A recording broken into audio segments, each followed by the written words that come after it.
평안하셨습니까? 예. 내일이 무슨 날인지 혹시 알고 계신가요? 예. 이번에 이제 고3 학생들이 또 수능을 준비하고 있고 우리 또 청년 형제 중에서도 또 수능을 준비하는 친구들이 있습니다. 예. 그리고 또 이제 아까 기도해 주셨는데 수능 시험이 아니고 또 다른 진로를 준비 중에 있는 우리 자녀분들이 있으시기 때문에 여러분들께서 기도해 주시고 또 수능 이후에도 또 준비할 것들이 많습니다. 그래서 계속적으로 또 하나님께서 건강 주시고 잘 준비할 수 있도록 우리 학생들과 또 우리 진로를 위해서 항상 기도해 주시기 바랍니다. 또 저희가 지난주에 행복축제 이후에 또 이제 많은 분들이 계속 오고 계신데 우리 태신자분들이 교회 잘 정착할 수 있도록 기도해 주시고 또 이제 작정하신 분들이 꾸준하게 오실 수 있도록 우리 함께 기도해 주시기 부탁드리겠습니다. 예, 옷은 따뜻하게 입고 오셨죠? 예, 날씨가 또 영하권으로 많이 떨어진다고 하니까 옷도 항상 따뜻하게 입으시면 좋겠습니다. 예, 사람들이 행복을 좋아하죠. 행복은 모든 사람들의 이제 바람입니다. 어린아이들도 행복하길 바라고 청소년들도 행복하길 바라고 젊은이들도 행복하길 바라고 이제 나이가 드신 분들도 행복하길 바랍니다. 돈이 많든 적든지 그 마음 한 구석에는 행복하게 살고 싶다는 마음속에 열망들이 자리 잡고 있습니다. 그런데 세상은 그 행복을 소유에서 찾으라고 이야기를 하고 있습니다. 더 많은 재산, 더 평수가 넓은 집, 더 편한 삶을 살게 되면은 행복해질 거야. 이렇게 이야기를 하고 있습니다. 그런데 성경의 시편 기자는 세상의 말과는 완전히 다른 말을 우리에게 보여주고 있습니다. 오늘 읽으신 1절 말씀입니다. 여호와를 경외하며 그의 길을 걷는 자마다 복이 있도다. 예, 세상은 소유가 많아야 되고 집의 평수가 넓어야 되고 좀 더 행복한 삶을 살아야지 복이 있다고 하는데 성경은 여호와를 경외하며 그 길을 걷는 자마다 복이 있도다. 행복이라는 것은 무엇을 가졌냐의 문제가 아니라 관계의 문제입니다. 우리가 하나님을 어떤 태도로 대하고 있고 하나님과 내가 어떤 관계 속에서 내가 살고 있느냐, 그것에 따라서 진정한 복이 결정된다는 것을 오늘 시편은 말씀하고 있습니다.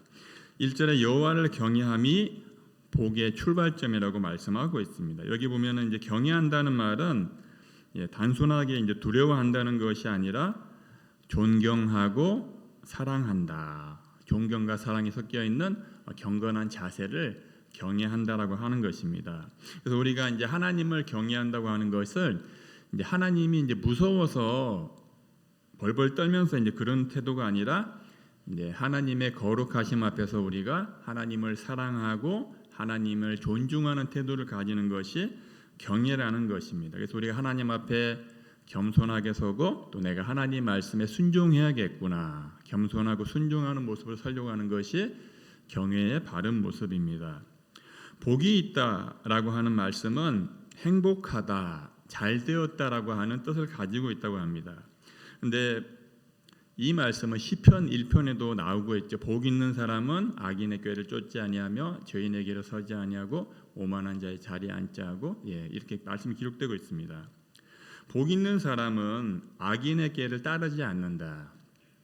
세상은 세상의 방법대로 살아야지, 세상의 길을 가야지 복이 있고 행복한 사람이 된다 얘기하고 있는데 시편 1편에서는 복 있는 사람은 하나님의 인정을 받는 사람이고 하나님과 올바른 관계에 있는 사람이 복이 있는 사람이고 그 사람이 하나님과 관계 속에서 평안함을 누리게 된다고 말씀하고 있습니다. 그렇기 때문에 우리가 이런 것들 보게 되면은 시편 128편 1절은 한번 이렇게 해석할 수가 있습니다. 따라합시다. 하나님을 경외하며 그분의 길을 따라 걷는 사람은 하나님께 인정을 받는 행복한 사람입니다. 하나님을 경외하고 그분의 길을 따라 걷는 사람은 하나님께 인정을 받는 행복한 사람입니다. 우리 성도님들은 하나님의 길을 따라 걷고 계시는 행복한 사람들입니다. 예. 여기서 이제 그 길을 걷는다는 것은 삶의 이제 방향 전체를 가르치는 것입니다. 그러니까 우리가 믿음으로 고백하는 것이 어떤 순간에만 이렇게 믿음으로 고백하는 것이 아니라 우리의 삶에서 꾸준하고 지속적으로 이렇게 우리의 걸어가는 모습, 살아가는 모습 속에서 우리가 하나님을 인정하고 믿고 고백하는 모습들이 나타나야 되는 것들이고요. 그래서 우리가 하나님을 경외하는 마음은 예배 드릴 때만 경외하는 것이 아니라 우리가 이제 직장에서도 경외의 모습이 나타나셔야 되고요. 또 우리 가정에서도 경외의 모습이 나타나셔야 되고 또 인간관계 속에서도 또 이제 물질을 사용함에 있어서는 또 우리가 이제 말하는 언어 습관과 이제 그러니까 모든 부분 속에서 이러한 모습들이 이렇게 나타나야 되고 그 경외하는 모습이 우리의 삶의 길이 되어야 한다는 것입니다. 2절 한번 보시겠습니다. 내가 내 손이 수고한 대로 먹을 것이라 내가 복되고 형통하리로다. 예. 내 손이 수고한 대로 먹을 것이다. 내가 복되고 형통하리로다. 여기 보면 수고라고 하는 단어가 나오시는데요. 수고라고 하는 것은 이제 땀 흘리다, 노동하다, 이제 고된 수고를 뜻하는 것입니다. 우리 성도님들이 새벽 이른 시간부터 이제 또 교회 와서 기도하시고 또 바쁘게 이제 밥 한 술 드시고 또 직장으로 이렇게 또 일을 하러 이렇게 첫 차에 조조 할인 차를 타고 이제 또 이동을 하시잖아요. 저도 이제 목요일 새벽 설교 끝나고 이제 가면은 이제 조조 할인을 받더라고요.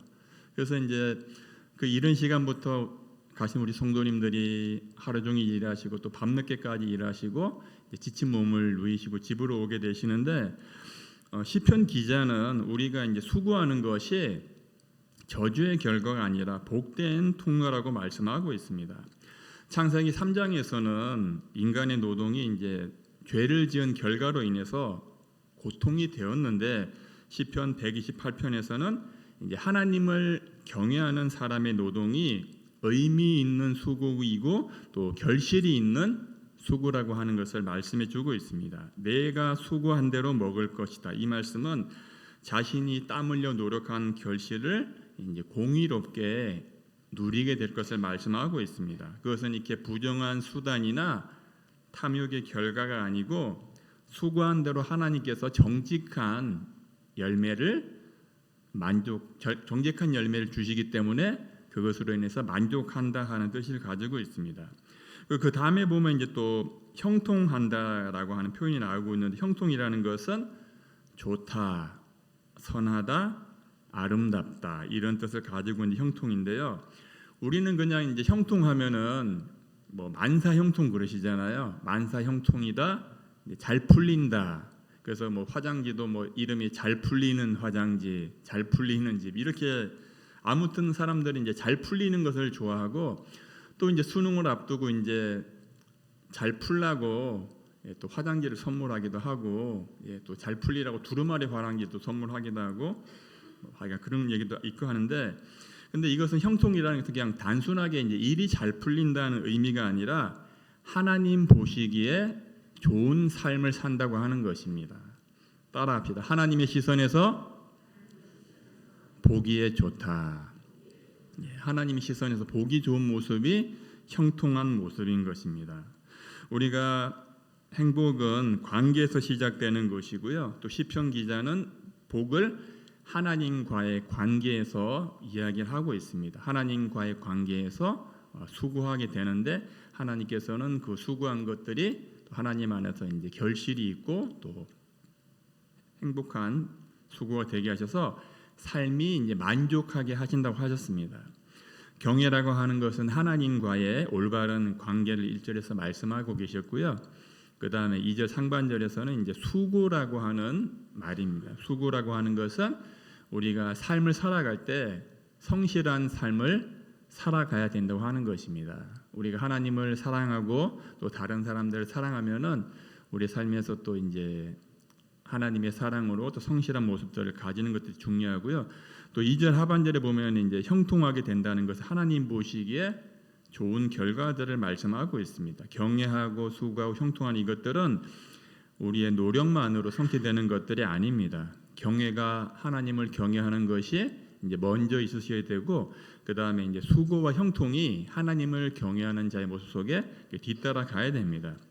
우리가 하나님과의 관계가 바로 서게 되면은 우리가 수고하는 것들도 거룩한 일이 되시고요. 또 그 결과로 평안과 기쁨이 이어지게 되는 것입니다. 그래서 우리가 중요한 것들은 우리의 신앙이 우리의 삶의 자리에서도 나타나야 되는데, 그것이 하나님을 경외하는 모습들이 나타나야 된다는 것입니다. 우리의 삶 속에는 여전히 두 개의 길이 있습니다. 세상이 말하는 복된 길이 있고요. 돈과 성공, 편안함으로 이어지는 길이 있고, 또 시편이 말하고 있는 복된 길이 있습니다. 하나님을 경외하며 그분의 길을 걸어가는 삶의 모습입니다. 하나님을 경외하는 사람은 수고하고 노동하는 것들도 이제 하나님이 함께 하시는 예배의 자리이고 삶의 자리입니다. 또 우리 어머님들이 가정에서 가족들을 위해서 이렇게 음식을 준비하시잖아요.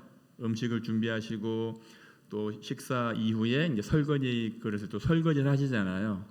그리고 또 뒷정리를 하시고 또 가족들을 위해서 여러 가지 많은 일들 하고 계신데, 그런 일들도 하나님 앞에서 이제 거룩한 일들인 것을 기억하시기 바랍니다. 직장에서 일하시는 분들, 또 다른 일하시는 분도 거룩한 일이고, 또 어머님들이 가정에서 음식을 준비하시고 빨래도 하시고 가족을 돌보시는 것들도 하나님 앞에서는 거룩한 일인 것들입니다. 그래서 우리는 하나님을 경외하는 사람들은 이런 수고를 이렇게 불평하지 않고 하나님께 감사함으로 그런 것들을 하게 됩니다. 왜냐하면은 하나님을 경외하는 자에게는 이미 하나님의 형통이 임했고 하나님의 복이 임해있기 때문입니다. 사람들은 그냥 형통이라고 하면 눈에 보이는 것들로 그 결과를 찾으려고 하는데, 우리는 하나님과 관계 가운데 이미 복된 인생들인 것들을 기억하시기 바랍니다. 복은 하나님께로부터 오고 경외는 복을 여는 따라서 경외는 복을 여는 열쇠입니다. 열쇠를 그럼 사용하셔야 되겠죠. 경외를 통해서 복을 여시기 바랍니다. 그리고 수고를 통해서 또 복을 누리시기 바랍니다. 1절 2절에서는 이런 개인적인 복이 경외와 수고와 형통을 통해서 이제 가정과 세대로 이렇게 확장되는 구조로 발전되게 되는데요.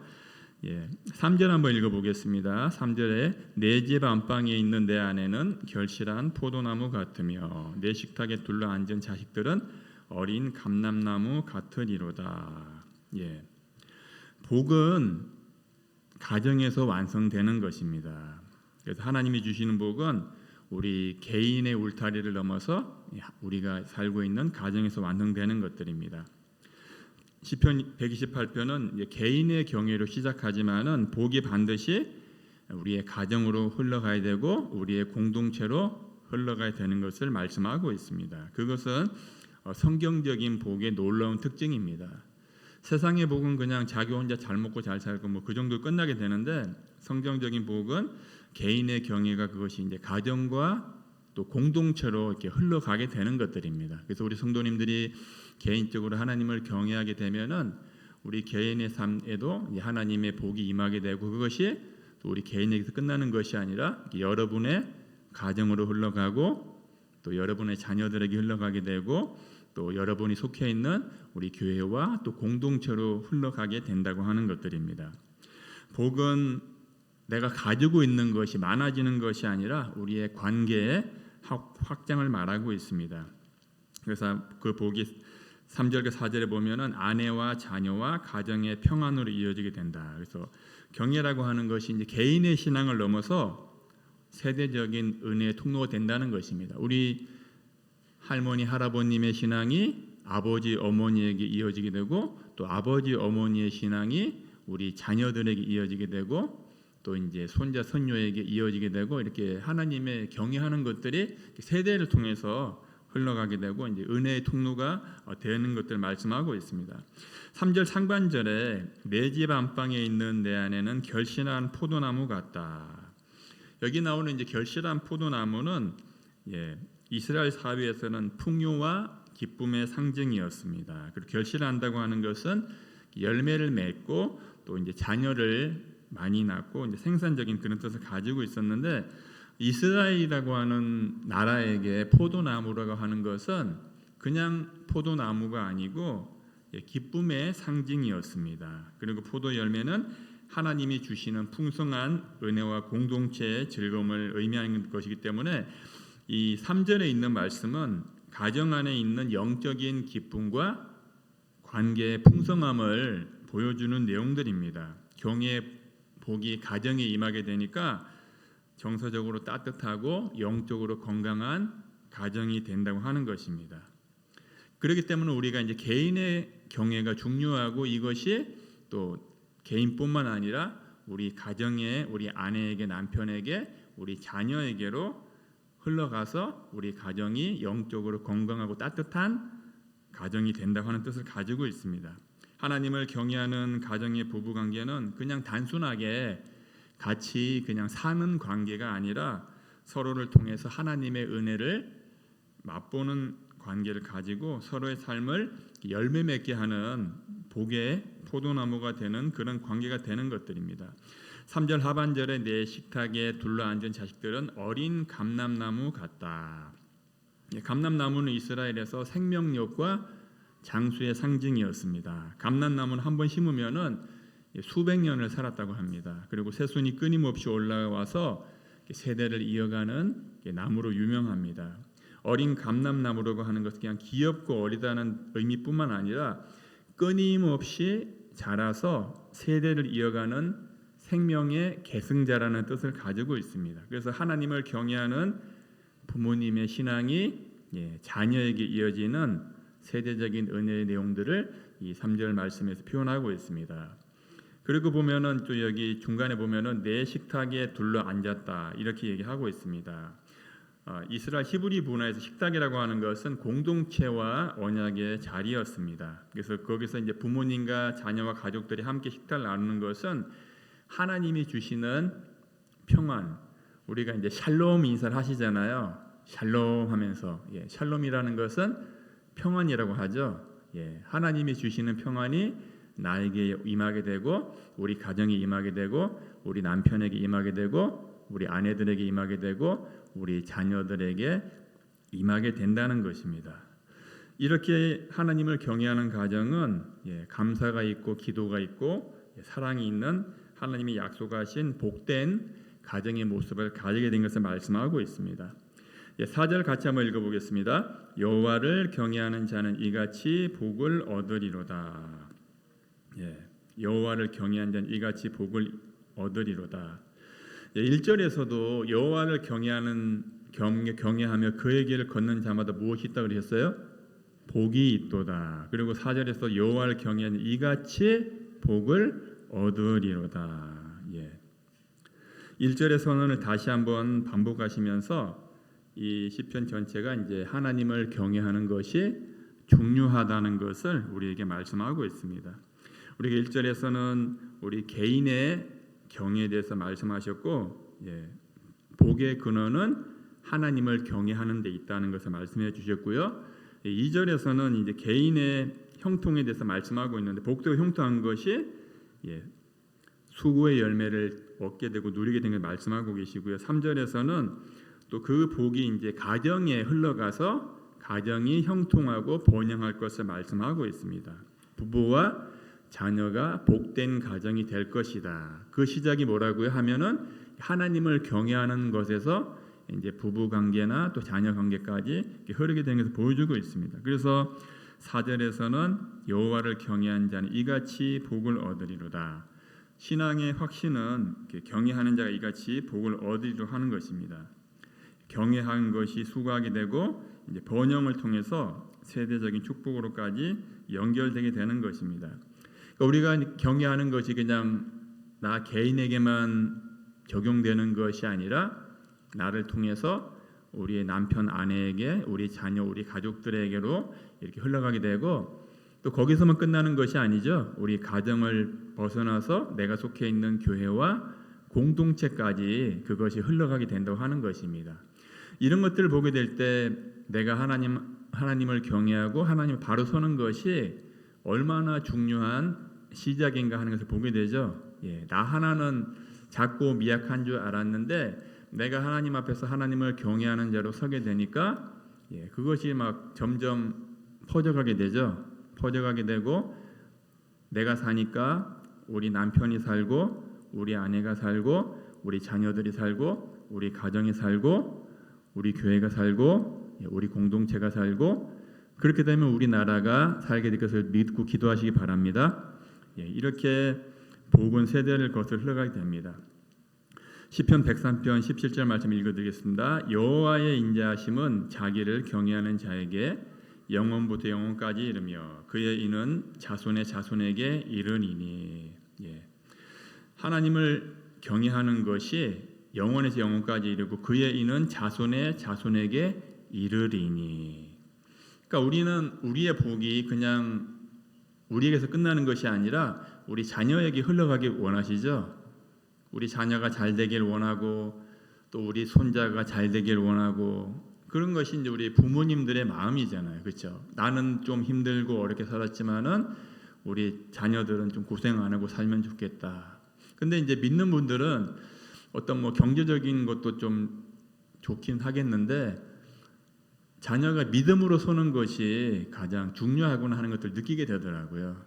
돈이야 뭐 있다가도 없게 되는데 근데 믿음은 바로 서지 않으면은 참 항상 그 두고두고 이렇게 기도 제목이 되는 경우들이 많이 있는데 우리의 자녀들에게 우리 손자 손녀들에게 우리 어머님 아버님의 신앙이 흘러가게 되시기를 주님의 이름으로 축원을 드립니다. 세상의 기준은 여전히 성공한 자녀가 돼야 되고 넓은 집을 가져야 되고 또 안정된 노를 그래 가져야지 복을 얻는다 말씀하고 있는데 성경에서는 여호와를 경외하는 자는 이같이 복을 얻으리로다. 하나님을 경외하는 가정은 완벽하지 않지만은 그 안에 영적 기쁨의 포도 열매가 있습니다. 또 생명의 감람나무 새순이 있고 또 샬롬의 평안의 식사 자리 식탁이 있습니다. 가정의 복은 하나님을 경외하는 뿌리에서 피어나게 되고요. 그 가지마다 또 세대의 열매가 맺히게 됩니다. 자녀가 부모님의 기도를 보고 자라고 손자 손녀들이 할머니의 찬송을 들으면서 자랄 때 그 가정은 이미 하나님 나라의 작은 모형이 되게 됩니다.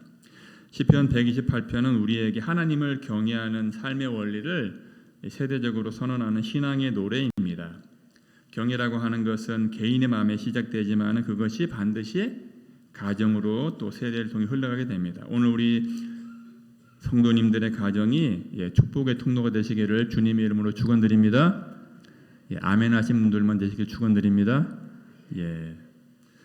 다 축복의 통로 되시기 바랍니다. 그래서 우리의 자녀, 우리의 경외하는 것들이 우리 자녀분들에게 이렇게 믿음의 향기가 되시기 바랍니다. 저희는 시간이 지나면은 세상에 있을 수도 있고 없을 수도 있잖아요, 그죠? 그런데 이제 중요한 건 우리 자녀들, 손자들 이렇게 남아 있게 되는데, 그러니까 우리가 그들에게 이제 신앙의 유산을 물려주고 우리 할아버지 할머니는 믿음의 기도를 항상 우리를 위해서 기도했던 분이야. 또 우리 엄마 아빠도 항상 우리 기도하던 분이야. 이제 그런 것들을 우리 자녀들이 보고 자라게 되면은 어떤 때는 좀 얘네들이 이제 잠시 삐딱선을 타다가도 다시 또 이제 부모님의 기도 덕분에 이렇게 돌아오게 될 것입니다.